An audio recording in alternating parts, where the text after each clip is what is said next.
Hello everyone, welcome to my YouTube channel.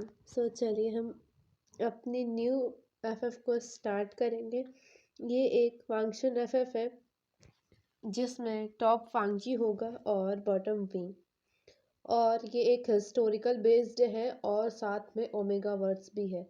तो I think मैंने आप सभी के सारे डाउट क्लियर कर दिए होंगे। तो चलिए हम एफएफ को स्टार्ट करते हैं। इसका टाइटल है क्रूल जर्नल।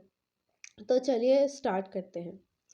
गुसु का लैंड सेक्ट जो सारे कल्टीवेशन वर्ल्ड का सबसे पावरफुल किंगडम है, या आप क्लैन भी कह सकते हो, जिसके अंडर कई सेक्ट्स आते थे। गुसु का एम्परर लैन चिरेन की डेथ के बाद गुसु का किंग लैन शिचैन बन गया है, जो हम्बल और काइंड है। पर उसका यंगर ब्रदर लैन वांगजी जो क्रूल और हार्टलेस पर्सन है, जो गुसु की आर्मी का जनरल है। सारी वार को लैन वांगजी ही संभालता है। वार के समय वांगजी इतना क्रूल बन जाता है कि सभी वार छोड़कर चले जाते थे। आज तक वांगजी एक भी वॉर नहीं हारा है। तभी तो पूरे कल्टीवेशन वर्ल्ड ने उसे द ग्रेट वॉरियर हंगवंजुन का टाइटल दे दिया था, और लोग उसे द ग्रेट वॉरियर हंगवंजुन कहा करते थे। तो चलिए इस स्टोरी की शुरुआत कहाँ से होती है, हम वहाँ पर चलते हैं। इस कहानी की शुरुआत 20 साल पहले से हुई। गुसु का राजा लैन चिरेन था। उसकी वाइफ लैनी थी, जो काइंड हार्टेड लेडी थी। चिरेन और लैनी के दो बच्चे थे। बड़ा लड़का लैन शिचैन था और यंगर, या आप छोटा भी बोल सकते हैं, वो वांगजी था। शिचैन जो बचपन से अपने फादर के साथ सेक्ट्स की ड्यूटी को देखता था और उन्हें संभालने की तैयारी करता था। वांगजी सबसे ज़्यादा क्लोज अपनी मदर के था। वांगजी इस दुनिया में सबसे ज़्यादा प्यार अपनी माँ से करता था। जब शिचैन 16 साल का था तो लैन चिरेन और लैनी की डेथ अचानक से हो गई थी। गुसु का किंग लैन शिचैन को बना दिया गया था, पर उसकी एज अभी बहुत छोटी थी। पर कुछ ऑनेस्ट और हम्बल मिनिस्टर्स की मदद से शिचैन ने किंगडम को रूल करना जल्द ही सीख लिया था। पर वो काइंड और सॉफ्ट हार्टेड पर्सन था। उसके हार्ट में सभी के लिए काइंडनेस और सॉफ्टनेस रहा करती थी। पर वांगजी जो अपनी मदर की डेथ को एक्सेप्ट नहीं कर पा रहा था, उसे अपनी मदर की डेथ को एक्सेप्ट करने में बहुत टाइम लगा था। भले ही शिचैन राजा बन गया था, पर उसे राजा बनने में कोई इंटरेस्ट नहीं था। वो कभी भी राजा नहीं बनना चाहता था, पर उसे बनाया गया था राजा का एल्डर सन होने के नाते। वो ज़्यादातर सेक इल्यूजन में रहा करता था। शिचैन हर 2 महीने बाद सेक इल्यूजन में जाता था। शिचैन की अनुपस्थिति में वांगजी ही सेक्ट का काम करता था। कई बार एल्डर्स के कहने पर शिचैन मान गया था। वो अब सेक इल्यूजन में बहुत कम जाता था। वो एक किंग और एम्परर की सारी रिस्पॉन्सिबिलिटी निभाने लगा था। वांगजी ने भी फाइनली 2 साल बाद अपनी मदर और फादर की डेथ को फाइनली एक्सेप्ट कर लिया था। पर इस डेथ ने वांगजी को पूरा बदल दिया था। हमेशा खुश रहने वाला वांगजी क्रूल और कोल्ड हार्टेड बन चुका था। वांगजी 16 साल की उम्र से ही आर्मी संभालने लग गया था। वो जर्नल बन चुका था। वार के वो बहुत क्रूल था। वांगजी ने अपनी काबिलियत के कारण कई सेक्ट्स को लैन क्लैन के अंडर ले लिया था। वांगजी ज़्यादातर वार में ही रहा करता था। वो अब 25 साल का हो चुका था, पर वो शादी नहीं कर रहा था। शिचैन को वांगजी के लिए बहुत चिंता हुआ करती थी। वो वांगजी के लिए कई लेडीज़ को खोजा करता था, जिनसे वांगजी की मैरिज फिक्स हो पाए। पर वांगजी ने सभी को रिजेक्ट कर लिया था। कई तो वांगजी के क्रूर और रूड बिहेवियर के कारण खुद शादी के लिए मना कर देती थी। वांगजी को भी वाइफ और फैमिली में कोई दिलचस्पी नहीं थी। दूसरी तरफ यूनमिंग सेक्ट, जो दक्षिण में बसा हुआ एक छोटा सा सेक्ट है, जहाँ का लीडर जियांग फेंगम्यान है। मैडम यू उसकी वाइफ है और फेंगम्यान और मैडम यू का एक बेटा है, वी वुशियान, जिसे सब आइंग या विंग कहकर बुलाते थे। विंग वांगजी से बिहेवियर में बिल्कुल अपोजिट था।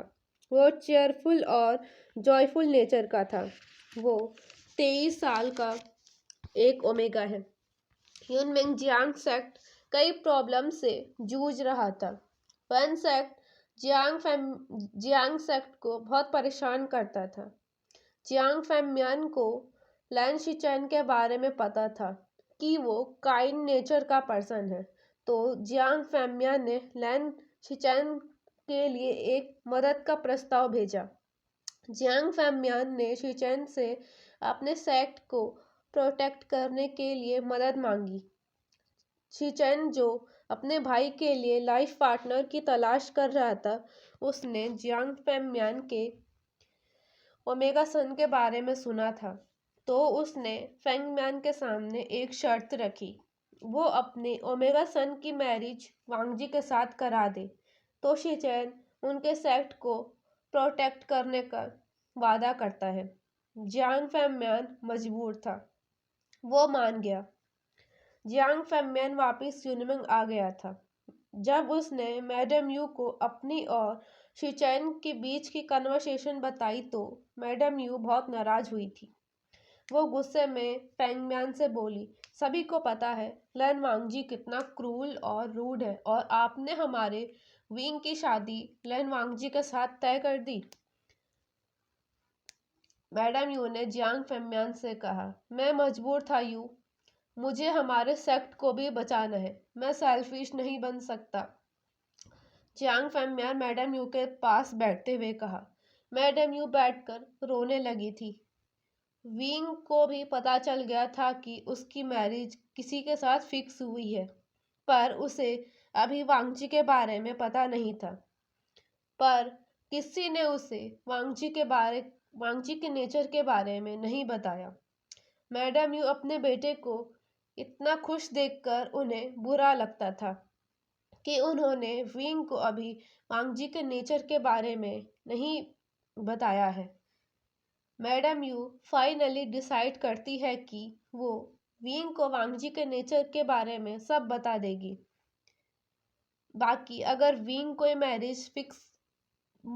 मैरिज करनी होगी तो वो विंग के आंसर का रिस्पेक्ट करेगी। अगर विंग कोई मैरिज नहीं करनी होगी तो वो ये मैरिज नहीं होने देगी। मैडम यू विंग के कमरे में आती है और विंग से पूछती है, विंग बेटा, तुम्हें ये मैरिज मंजूर है? विंग शाइली कहता है, पर बेटा वांगजी एक क्रूल और रूड और एरोगेंट पर्सन है। मैडम यू ने विंग से कहा, तो क्या हुआ माँ, हम इंसान के नेचर को बदल सकते हैं ना। मुझे विश्वास है मैं वांगजी के क्रूल नेचर को बदल दूंगा। यह कहकर विंग ने स्माइल करते हुए मैडम यू को हक किया। मैडम यू के आंखों से आंसू झलक गए। जियांग फेंगम्यान, जो कमरे के बाहर से मैडम यू और विंग की बातें रिलैक्स फील हुआ। उनका बेटा सच में बहुत समझदार बन चुका है, जियांग फेंगम्यान ने मन ही मन सोचा, और जो उसके दिल में गिल्ट था वो थोड़ा कम हो गया। जियांग फेंगम्यान वहां से मुस्कुराता हुआ चला गया। एक मंथ बाद वैन सेक्ट ने जियांग सेक्ट पर अटैक कर दिया था। वैन सेक्ट 2 से 3 मंथ से ही जियांग सेक्ट पर हमले की तैयारी कर रहा था। वार शुरू हो गई थी। वैंस को पता नहीं था कि जियांग्स की मदद लैन सेक्ट कर रहा है। जब बैटलफील्ड में वांग जियांग्स की तरफ से लड़ने आया तो वैंस घबराने लगे थे। सभी को वांगजी के बारे में पता था। वांग जी क्रूअली और ब्रूटली वैंस की आर्मी को डिस्ट्रॉय कर रहा था। वांग जी की बेचैन सारे वैन सोल्जर्स को ढेर कर रही थी। सारे जियांग सेना अमेज्ड थी। उन्होंने भले ही वांगजी के बारे में सुना था, पर आज उन्होंने देख भी लिया। सच में वांगजी अपनी बेचैन से वैन सोल्जर्स को कुछ ही पलों में ढेर कर दिया था। लगातार एक हफ्ते की लड़ाई खत्म होने के बाद जियांग्स की जीत हुई थी। कई जियांग सोल्जर्स इंजर्ड हो गए थे। उन सोल्जर्स को मेडिकल कैंप में भिजवा दिया गया था और जो सोल्जर्स वार में मारे गए थे उनका अच्छे से फ्यूनरल किया गया था और सोल्जर्स की फैमिली को मनी दे दी गई थी। वांगजी भी अपने कैंप में जियांग फैम्यान और कुछ जियांग्स मिनिस्टर के साथ बैठा हुआ था। सभी वार में हुए लॉस डिस्कशन कर रहे थे। वार खत्म हुई 1 मंथ हो गया था। जियांग सेक्ट में लैंड सेक्ट की तरफ से विंग के लिए